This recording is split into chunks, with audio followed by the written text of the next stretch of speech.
क्या अनाप शनाप बकता है। और देश के अंदर इतना काला धन है ना कि स्विट्जरलैंड की तरफ देखने की कोई आवश्यकता नहीं है, क्योंकि स्विट्जरलैंड से धन लाने में आज बिहार में सिर्फ खेती योग्य जमीन बची है, इसके अलावा कुछ नहीं है।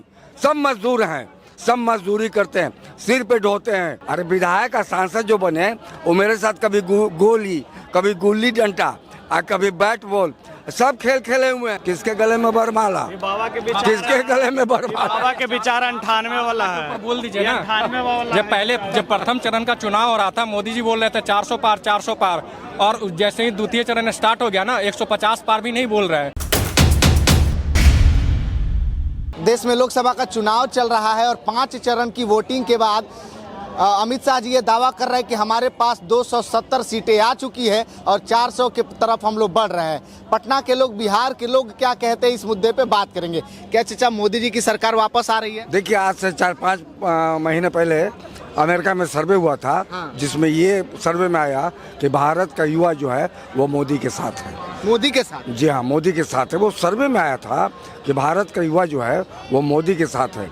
तो जब युवा जिसकी संख्या भारत में सबसे ज्यादा है मोदी के साथ है, तो भला मोदी क्यों नहीं आएगा? लेकिन युवा तो कह रहे हैं कि मोदी जी ने रोजगार दिया ही नहीं, तो हम उनके साथ क्यों रहे? आप यहीं पर आए, आप यहीं पर देख लीजिए कितना युवा जो है मोदी जी की बात करते हैं, और सिर्फ नहीं करते बात तो वो बिहार की युवा हैं।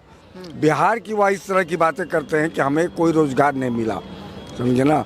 वरना और किसी भी, यहाँ तो पटना जंक्शन है, यहाँ तो बहुत दूसरे राज्यों के भी युवा रहते हैं, और उनकी बात आप सुनिए वो क्या खाते हैं। लेकिन बिहार में जो युवा पढ़ाई लिखाई करने के लिए पटना आते हैं, वो लोग तो रो रहे हैं कि 5000-6000 वैकेंसी निकाल रहे हैं और 5-5 लाख बच्चे पढ़ाई की तैयारी कर रहे हैं। देखिए, नीतीश कुमार ने 4,80,000 भर्तियाँ की। तो तेजस्वी जी तो कह रहे हैं हम किए हैं। नहीं, वो तो नीतीश जी ने अपने सार्वजनिक भाषण में एक जगह कहा चुनाव प्रचार के दौरान कि क्या अनाप शनाप बकता है, काम मैंने किया और श्रेय अपने लूटना चाहता है। तो आप उनकी भी तो सुनिए। जब मुख्यमंत्री ये बातें बोल रहा है तो मुख्यमंत्री तो बोला 1,80,000 शिक्षकों की नियुक्ति पत्र इसी पटना के गांधी मैदान में नीतीश कुमार ने दिया, तो कैसे आप कहिएगा? कहने को क्या, कुछ भी मैं भी कह सकता हूँ कि भगवान को तो हम ही बनाए, हमको क्या बनाएगा। अच्छा, घर का गार्जियन बेटा होता है कि बाप होता है? देखिए, जब बेटा जो है आपके कंधे के बराबर हो जाए तो उसको अपना दोस्त बना लेना चाहिए। बेटा जब बाप के कंधे के बराबर हो जाए तो उसको अपना दोस्त बना लेना चाहिए, हाँ, क्योंकि तब आप उसके साथ चर्चा कर सकते हैं विषय, उसको भी वो मैच्योर हो जाता है, इतना परिपक्व हो जाता है कि किसी बात पे आप उसकी राय ले सकते हैं उससे, या जो आपको समझ में आए या आप दे सकते हैं। तो वह उस स्टेज में वो पहुंच जाता है। वो बालक कोई रहा नहीं, स्कूल गोइंग चाइल्ड नहीं रहा, समझिए ना। तो इसलिए गार्जियन की बात नहीं है इसमें, जो है उसको दोस्त मानिए। और दोस्त से कैसे हम लोग शेयर करते हैं हर बात को, दोस्त से, फ्रेंड के साथ हम लोग कोई बात को छुपाते नहीं। एक फ्रेंड ही है जिससे हम लोग सारी बातें करते हैं, वरना फूफा है, चाचा है, मामा है, नाना है, ये है, वो है, कहीं हम लोग कोई बात नहीं करते हैं। लेकिन फ्रेंड्स के साथ हम लोग कोई बात नहीं, सारा का सारा बात शेयर करते हैं। अच्छा, आपको लगता है कि देश को मोदी की जरूरत है? बिल्कुल, अब ये तो जरूरत है। अब अगला 5 साल में सारा भ्रष्टाचारी सलाखों के पीछे, और देश के अंदर में जितना काला धन है वो सब निकल के बाहर। तो सारे भ्रष्टाचारी विपक्ष में ही है क्या? पक्ष में कोई नहीं है? सारे भ्रष्टाचारी कहने का मेरा ये मतलब नहीं है। सारे भ्रष्टाचारी, चाहे पक्ष में हो चाहे विपक्ष में हो, चाहे सत्ता पक्ष में हो या विपक्ष में हो, हाँ, वो सब सलाखों के पीछे। और देश के अंदर इतना काला धन है ना कि स्विट्जरलैंड की तरफ देखने की कोई आवश्यकता नहीं है, क्योंकि स्विट्जरलैंड से धन लाने में बहुत कानूनी लड़ाई लड़नी पड़ेगी, लंबी। अभी तक विजय माल्या का प्रत्यारोपण नहीं हो पाया। नीरव मोदी भी वो अपना चैन की बंसी बजा रहा है। मोदी जी तो बोले थे लेके आएंगे। अरे लेके आएंगे, तो नीयत मेरी साफ है ना, मैं लेके आऊंगा। लेकिन अब कानूनी लड़ाई तो लड़ ही रहे हैं इंग्लैंड में विजय माल्या के साथ, क्या करें? अब वहाँ ब्रिटेन के कानून से लड़ना पड़ रहा है ना, तो लड़ाई तो लड़ ही रहे हैं वहाँ पर हम। अब जब लड़ाई में हमारी जीत होगी, जब कैसे आप बंटवारा करते जमीन मकान का, डिग्री आपके पक्ष में होगा, तब ना आपका मालिकाना हक उस पर होगा। देखिए, यहाँ पे जो संपत्तियां है विजय माल्या, नीरव मोदी, वो तो उसको नीलाम करके तो हम ले सकते हैं। नहीं, वो तो ये तो हमारी संपत्ति नहीं, वो तो जब्त हो गया सब। तो वो कहाँ पैसा दिया जा रहा है? वो कहाँ पैसा दिया जैसे जाएगा? वो सहारा सब- का ही जो है पैसा डूबा हुआ है, लोग जो है कि रो रहे हैं। मोदी जी बोले थे कि सहारा का पैसा वापस कराएंगे, वो भी डेथ कर गए। कहाँ पैसा मिला? नहीं तो अमित शाह के प्रयास से पैसा मिलना शुरू हुआ था, ऐसी बात नहीं है, समझिए ना। लेकिन अब क्या हो जाता है इसमें, उसको देखना चाहिए, उन लोगों को देखना, जो सत्ता पक्ष में उनको देखना चाहिए कि जिन लोगों ने उस पर विश्वास करके सहारे में पैसा लगाया उनको अब पैसे क्यों नहीं मिले। सुब्रत राय की डेथ हो चुकी है तो पैसा मिलना चाहिए। तो इसमें इंटरफेयर, अब चुनाव का माहौल है, चुनाव चल रहा है, अब चुनाव के बाद देखिए क्या होता है। लेकिन पैसा, बिहार में मोदी जी ने कितनी बार बैठक की बिहार को बदलने की? मैं बताता हूँ आपको, बैठक देखिए, एक प्रधानमंत्री को पूरा भारत देखना होता है। बिहार बिहार बिहार बिहार हम लोग करते हैं सब बात, समझ गए ना। लेकिन बिहारी हम ये नहीं सोचते कि मेरे ही कारण आज एक फैक्ट्री नहीं है यहाँ पे, मेरे ही कारण हमारे प्रदेश में जो था भी, चीनी मिल से लेके डालमिया से लेके उस सब के सब बंद हुए। क्यों बंद हो गया? हम बिहारी अपने आप को मतलब दिल से बिल्कुल कहें कि क्यों बंद हुआ, मेरे कारण। आज 65 लाख मजदूर, प्रवासी मजदूर कोरोना में बिहार आए थे, सब बिहारी ही थे ना, 65 लाख की संख्या में आए थे। क्यों जाना पड़ता है उनको बाहर का? क्या कोई गुजराती बिहार में काम करता? क्या कोई पंजाबी बिहार में काम करता? क्या कोई महाराष्ट्रियन बिहार में काम करता? क्या कोई तमिलियन बिहार में काम करता?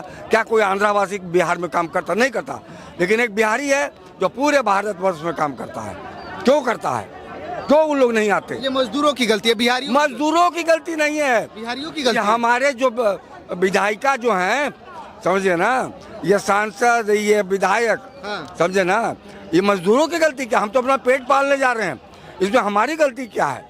समझे ना, इनकी गलती है, इन सांसदों की, विधायकों की गलती है, इनकी गलती की वजह से ये सब हो रहा है। 40 में से 39 को सीट दिया, अब क्या चाहिए? 40 में से 45 को तो नहीं न देंगे मोदी जी को। 45 तो कैसे दे दीजिएगा? 39 को दिए ना, अब तो बात करनी चाहिए मेरे थी जी। बात तो हमेशा होती है, हाँ। ऐसी बात नहीं कि बात नहीं होती, हाँ। बात हमेशा रोजगार के प्रति। और मैं कहता हूँ केंद्र से इतने पैसे मिलते थे बिहार को, पैसा वापस हो जाता था, काम नहीं होता था।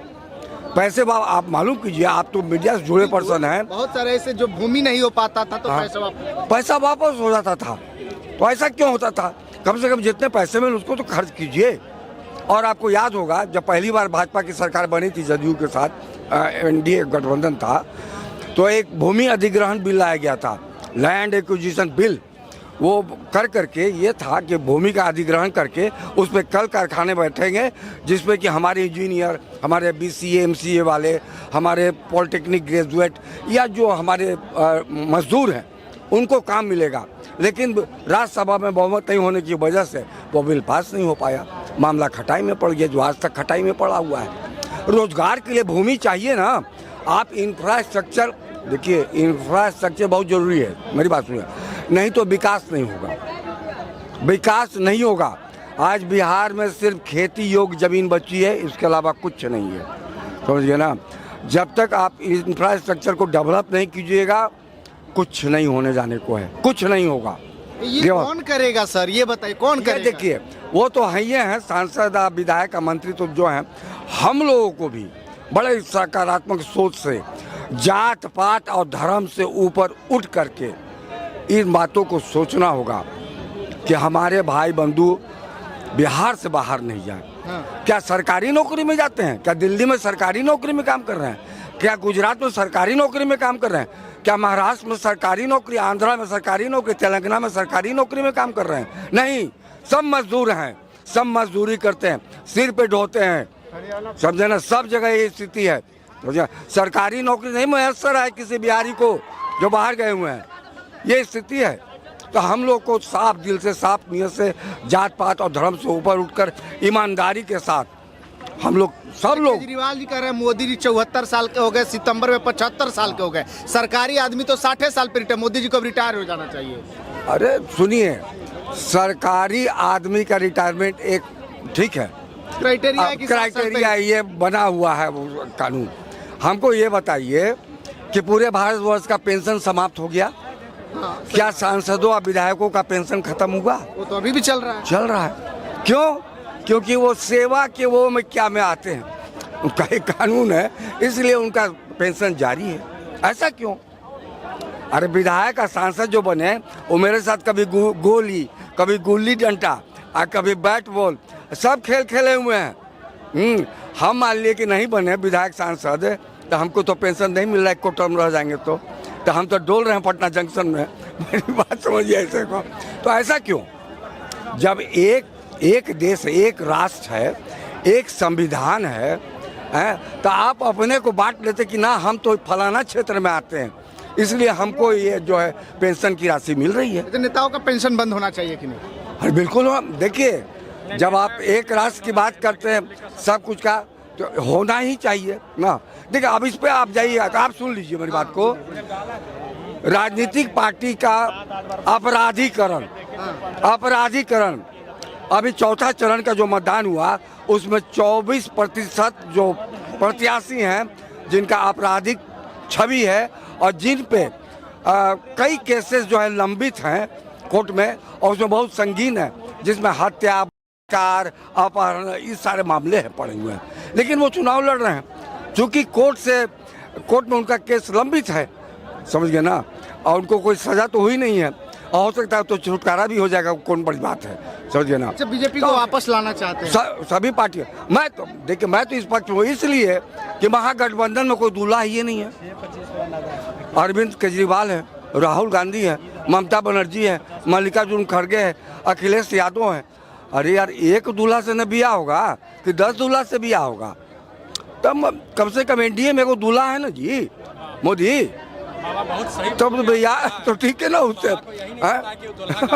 समझना ठीक है। आप गायब कीजिएगा, हम नहीं कहते कुछ, आपका है, आपका वोट है, आप दिएगा, लेकिन होना ना चाहिए।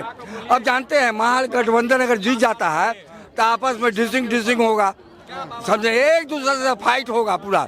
मैं केजरीवाल कहेंगे मैं, राहुल कहेगा मैं, मल्लिकार्जुन खड़गे कहेंगे मैं, ममता बनर्जी कहेगी मैं, अखिलेश यादव कहेंगे मैं, और पता नहीं कौन कौन कहेगा, उद्धव ठाकरे भी ना कहे कि मैं। लीजिए, किसके गले में बरमाला, किसके गले में बरमाला? बाबा के विचार 98 वाला है। बोल दीजिए ना। 98 वाला। जब प्रथम चरण का चुनाव हो रहा था, मोदी जी बोल रहे थे 400 पार, और जैसे ही द्वितीय चरण स्टार्ट हो गया ना 150 पार भी नहीं बोल रहे हैं, क्योंकि उनको पता है कि भाई उनको बहुमत नहीं आ रहा है, 200 प्लस सीट भी नहीं आएगा।